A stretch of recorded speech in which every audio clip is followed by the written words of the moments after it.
Hi, this is Charmaine Landrum, and I am just doing a video about my graduate conducting class, which was very impactful this semester. First of all, the piece that I'm going to conduct for you at the end of this video is Only a Holy God, and the words and music are by Michael Farron, Dustin Smith, Johnny Robinson, and Rich Thompson, and the piece is arranged and orchestrated by Trey Tanner, who is the orchestra director at Woodstock First Baptist. City of Light is the church that sponsors this music, and they are a church in Australia. They're a ministry of the St. Paul's Castle Hill and part of the Anglican Diocese of Sydney. They write rich biblical lyrics with simple melodies for Christians to sing all over the world. And they are not a very large church, but they've become very well known for their worship music.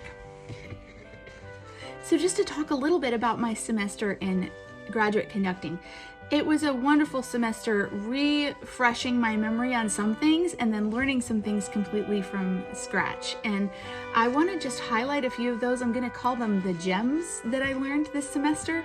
And that would start with the book that we were reading by Sharp, and just being reminded of how to conduct using the right hand and the left hand, with the right hand being used to signal the meter and the tempo, and the left hand being used for interpretive functions, including phrasing, dynamics, dynamic shading, and sustaining gestures. I also loved hearing from Dr. Randlett that generally there's not a right or a wrong way to conduct. It's more about how you communicate with your ensemble, with your choir, with your orchestra, and knowing the people that you're conducting will obviously help you to conduct them the way they need to be conducted. One of the things that Jansen wrote about that I loved was that conducting from the conductor's perspective is intentional, and it encompasses the idea of actions that seek to elicit a certain effect from the ensemble. And so if you are actually producing that effect with your ensemble, then you know that you are meeting the requirement as a conductor. The next gems that I learned in this course were about the nonverbal aspects of conducting, and particularly Dr. Mueller, when he discussed the face and the stance and the arms, the hands, and special emphasis on the eyes being the most important aspect of the conductor. I loved this because that is my tendency anyway, to conduct with my face and with my eyes, even more than with my hands. On the other hand, something that I had to work on this semester was what Colson writes about, giving the ensemble reasons to watch the conductor. In other words, not using both hands to do the exact same thing. Mirroring with the left hand and the right arm is really redundant. The ensemble will become weary of the two hands and the arms doing the exact same thing. One of my favorite moments in the lectures was when Dr. Dan Suttles was describing the household activities that he thinks about when he's conducting. He talked about flicking a piece of dust. He talked about turning on a light switch or slamming a door shut. And these are things that I never thought about when I was conducting before. But I think if I can visualize those things, it will actually help me to do what Sharp talked about, which is to rehearse the imagery in your mind before you even conduct the piece with your ensemble.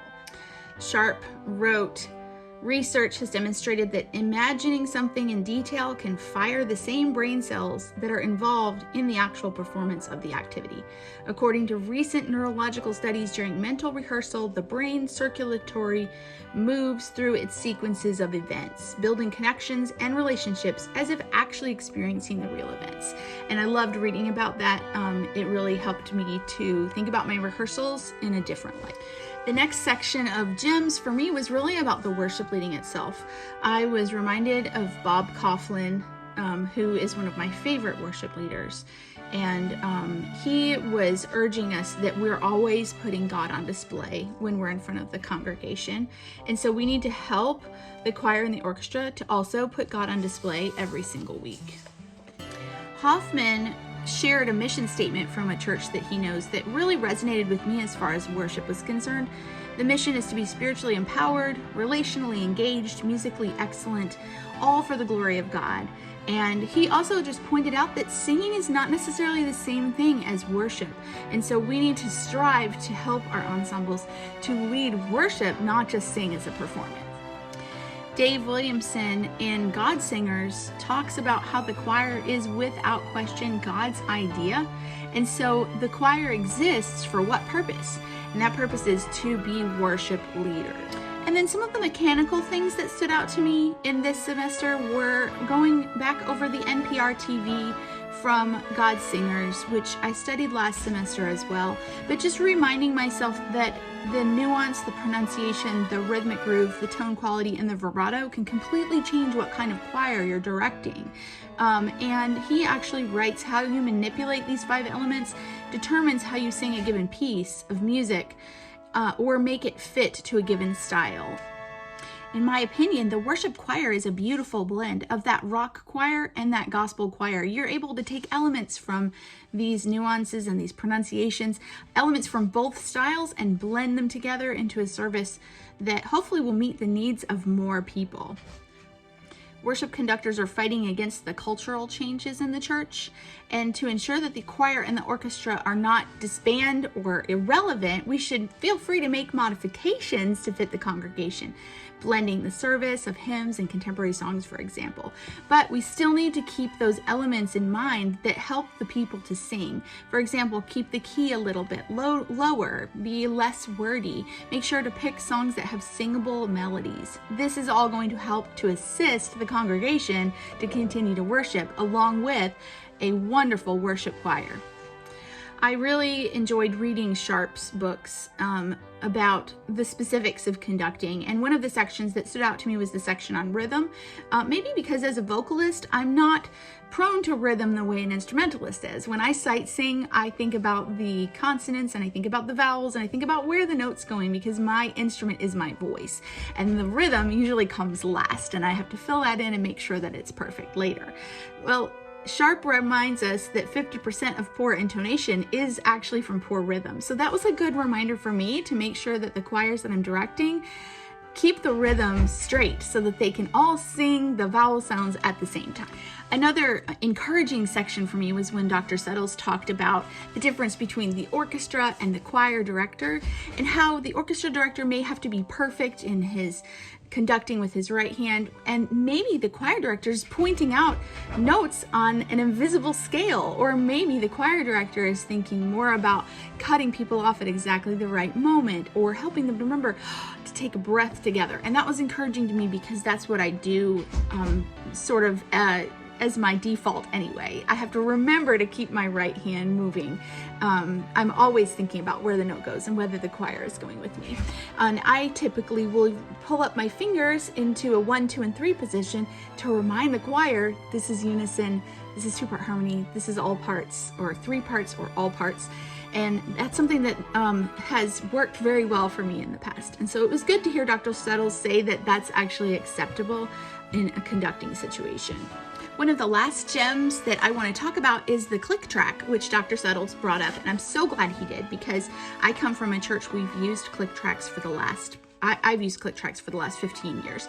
And I come from a church where there's a very large orchestra and choir, and they all use click tracks in order to stay together. In fact, they're so far apart in the room that the sound would not even hit at the same place if they were following somebody visually. It would literally be like an echo. So I was glad to hear him talk about that, because I think that churches should really prayerfully consider incorporating. Final words about conducting going into this class: I probably wouldn't have considered myself to be a conductor, because I'm a worship leader who typically holds a guitar or sits at the piano. But during the course of this class, I had 3 or 4 opportunities to conduct, some of them after I'd already turned in all my videos, being asked to go and conduct different situations. And it was so wonderful, especially considering I'd just been practicing and reading all about it. I think the conductor still has a place in the church, and I think that if I'm called upon to do that, I would be honored to be part, because really it's the chief worship leader. And so if I can face a choir or an orchestra and show all of that emotion about the Lord, then that can reflect and go straight to the congregation, and it can help them to have the same response that I have. You can watch me conducting Only a Holy God and it's interesting because this was one of the most exhilarating moments for me to be able to direct this choir. But after conducting the choir, I went to Cliff Duran and asked him for some constructive criticism, and the criticism was almost exactly the same criticism I received from Dr. Randlett in a previous video. So that helps me to see that I have a couple of areas to work on still. And I would like you to actually watch that, and then I'd like to share with you the areas I want to work on.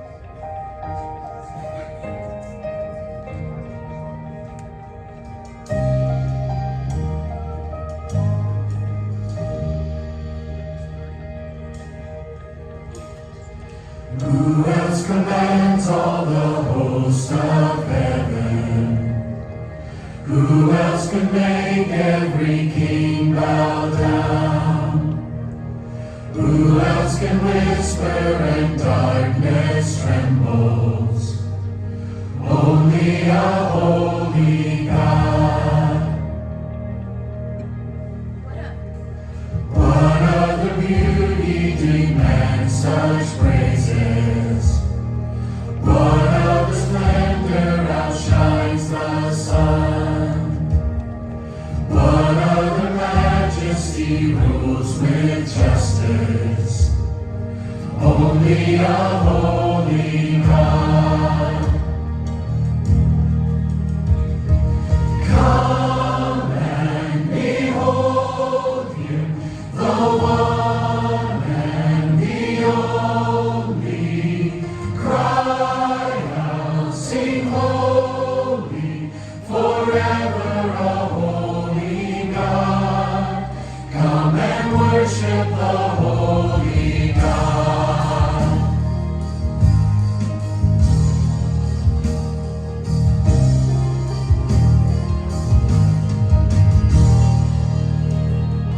What other glory consumes like fire? What other power can raise the dead? What other name remains undefeated? Only a holy God.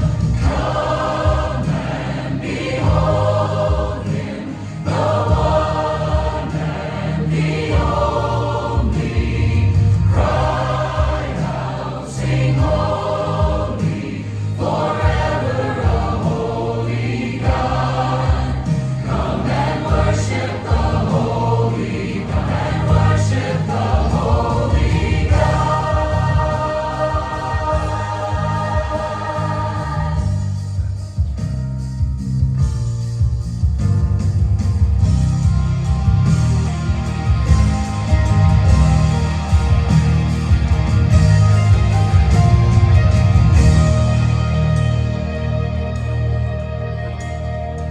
Who else could rescue me from my failure? Who else would offer his only son? Who else invites me to call him Father? Only a holy God. Only a holy God. Come and behold him, the one and the only. Cry out, sing holy, forever a holy God. Come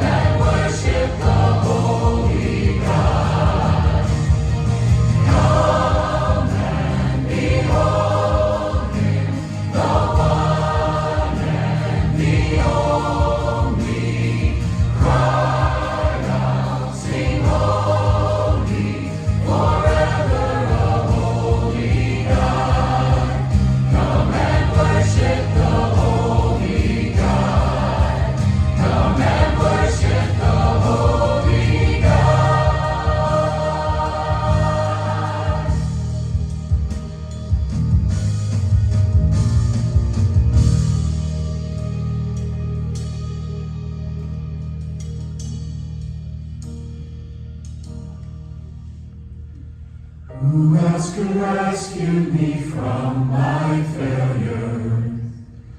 Who else would offer his only Son? Who else invites me to call him Father?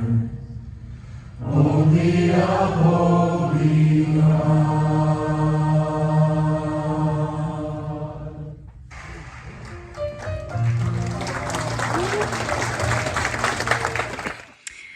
So hopefully you enjoyed that 9/8, 6/8 time, which was really fun to conduct, and the choir, which is sung beautiful.